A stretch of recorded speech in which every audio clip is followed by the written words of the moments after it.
What's the scariest thing that has ever happened to you, but no one believes? When I was around the ages 4 and 5, I would constantly see weird things in my bedroom at night. There would often be shadows on the wall talking to each other. It happened so often that I just took them to be normal occurrences. I saw all sorts of weird things at night, but the shadows were one of the things I saw most often. One night, in particular, I was dreaming about being in a large landscape of rolling green hills. Dotting the hills were odd buffalo-type creatures. Something seemed off about them. They seemed unnatural, evil, and slightly monstrous. I started to get scared and woke up. Laying in my bed, I turned over and saw a horned shadow figure on the wall directly above my door. I tried to ignore it and flipped back over. I could feel it watching me and kept flipping back, hoping it would be gone, but it was always there. It was staring and smiling. After a while, I couldn't take it anymore, so I started yelling for my mom. As soon as she came in, it vanished. I have no good way to explain the things that I saw as a child. There seemed to oftentimes be a blurring between my dreaming state and awakened state, so I may have just had a very active and odd imagination to the point where I was truly hallucinating on a regular basis. When I was about 6 years old, I had had enough of the crap, so I remember opening the front door of our house and screaming "Get out!" to everything that was bothering me. That's when my nights began to become more normal, and I eventually never had any more problems with them. There was one moment that will stick with me forever that I get mixed reactions to when I tell the story.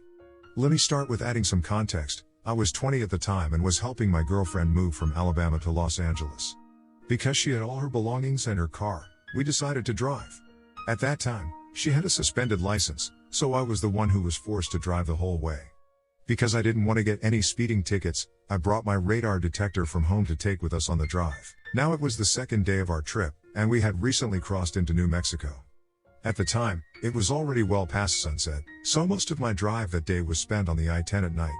Because I was the only driver, I made the decision to stop every couple of hours at rest stops to use the restroom, stretch, or eat. I remember stopping that night really late at around 11 or 12 at a rest stop in Gage, New Mexico.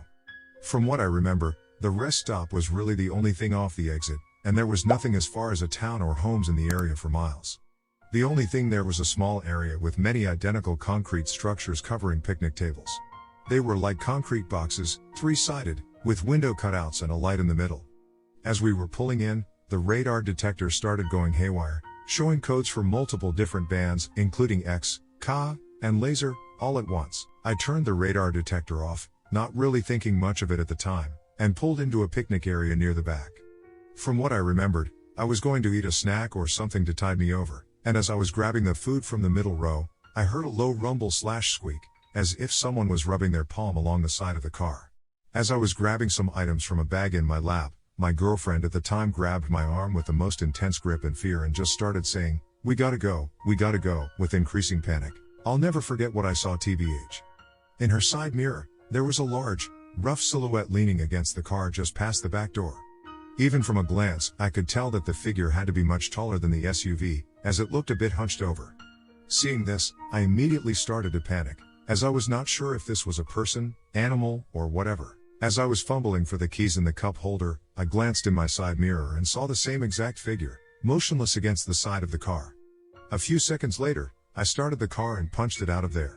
Where our car was parked, there was nothing visible from the light coming from the picnic awning. I'm not a huge believer in paranormal stuff, but this was an experience that I would 100% call my only real paranormal encounter. The size of whatever it was definitely not human, and although it was somewhat human, the amount of hair it had on its head made it hard to tell what it actually looked like. A friend that I met later in college from New Mexico who had lived on a reservation once suggested that it could have been a Wendigo or some other native folklore beast.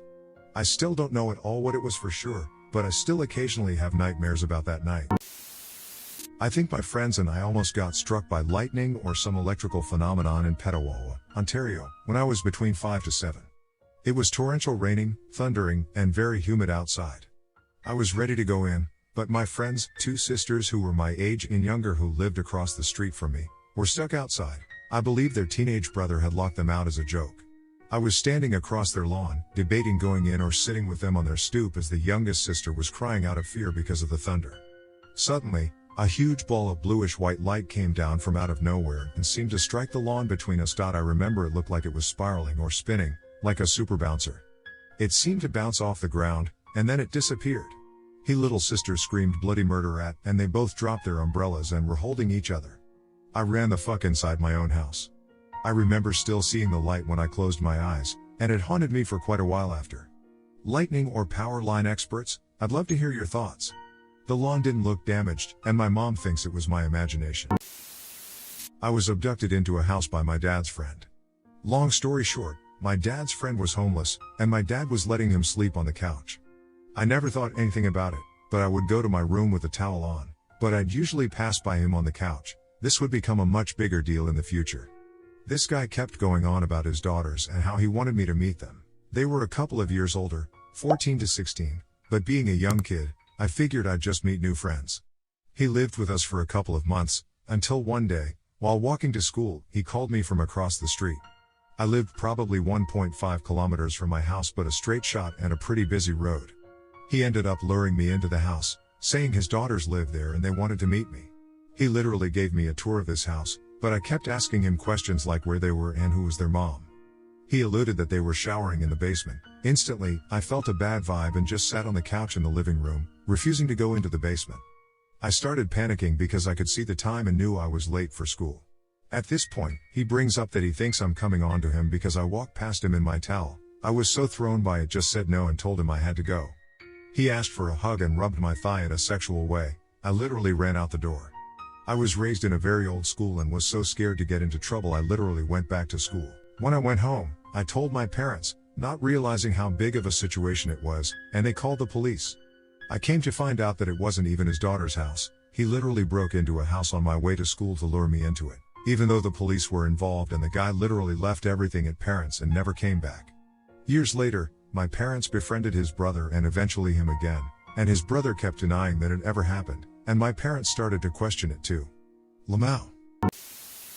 I got stuck in a dream for what seemed like days. It was like an eternal now that I'd been in forever, but somehow I was completely aware I was dreaming. There were people I'd never seen, but I knew them well, and they knew me. I tried to exclaim I was dreaming, and it's not real, trying hard to wake up. It was all taking place in a house I'd never been in. So much I could write, but I'll keep it short. It was horrifying, and I felt a primal fear based on thinking I'd never see anyone I knew/loved when I was awake. It was like sleep paralysis, but no ghouls, dark figures, or gaunt faces, just raw fear. It's like my consciousness was picking up a different channel, and I wanted to get back to mine desperately. So there's this local legend that there's a cult that practices deep in the woods in my area. One night, my friend and I decided to go on a hike in the woods at like 1 a.m. He said he knew the area, I did not at all. Unsurprisingly, he gets us lost. As we're wandering around aimlessly, we hear what sounds like dozens of voices chanting all at once.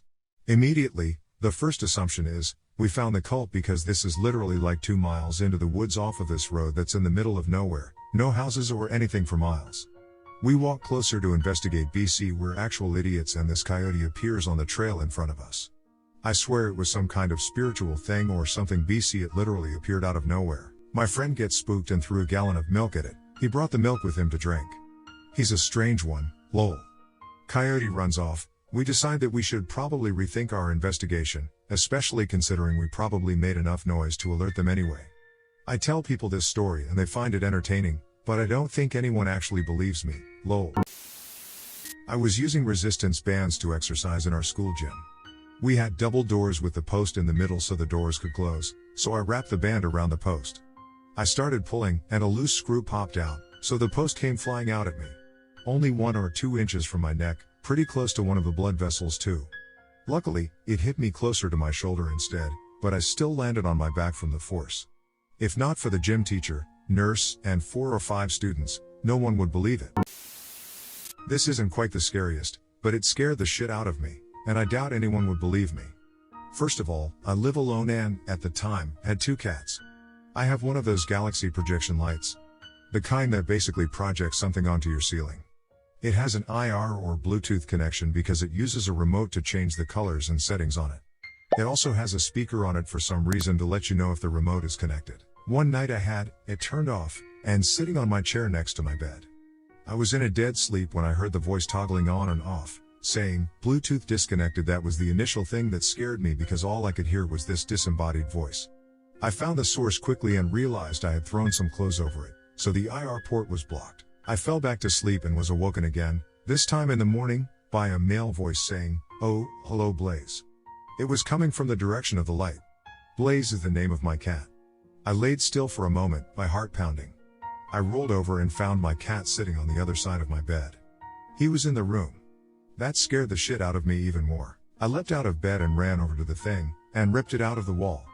I haven't turned it on since. It's been sitting in the corner of my room with the plug detached. I'm afraid to plug it back in. I would blame hypnagogic hallucinations because I have had them before. Mostly my mom's voice calling my name. But the fact that my cat was, in fact, in my room, sitting basically in front of the light terrified me. My cats don't have collars/bells, so it's not like I would have passively heard him in my sleep coming into my room and then imagined the voice. Not only that, but he seemed freaked out too, like he had heard the voice as well. I have no idea if it was that or he was just reacting to me waking up. I inspected the whole device, looking for cameras and microphones. I was going to take it apart, but I was too scared of what I would find. Ostriches are not friendly. I used to run on this back road with my dogs, and at the end of the road, before I turned around to run back, there was a pond. As I'd get closer, I would see an ostrich come into view with a little baby, and they would watch us run by. One day I'm running, and I feel something behind me. So I turn back and see this Trex-looking ostrich running after us, starting to close in on us. I had been running a lot at the time, so I started hauling ass. My dogs thought this was a game, but I had seen what ostriches can do to people, and I didn't want any part of it. It's about 50 yards behind me, gaining quickly and is massive, and looks very angry. Just then, a green truck comes sideways around a curve and pushes the ostrich off of our tail.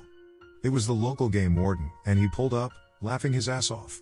I was very thankful as I thought it was my final run. Turns out they had been working on trapping them and getting them to an animal rescue, but they had only caught the baby so far. He decided to come to check on the trap at the right time and saw the protective mama coming after the runner that she probably thought stole her baby. Game wardens wear a lot of hats. This was in San Angelo, Texas.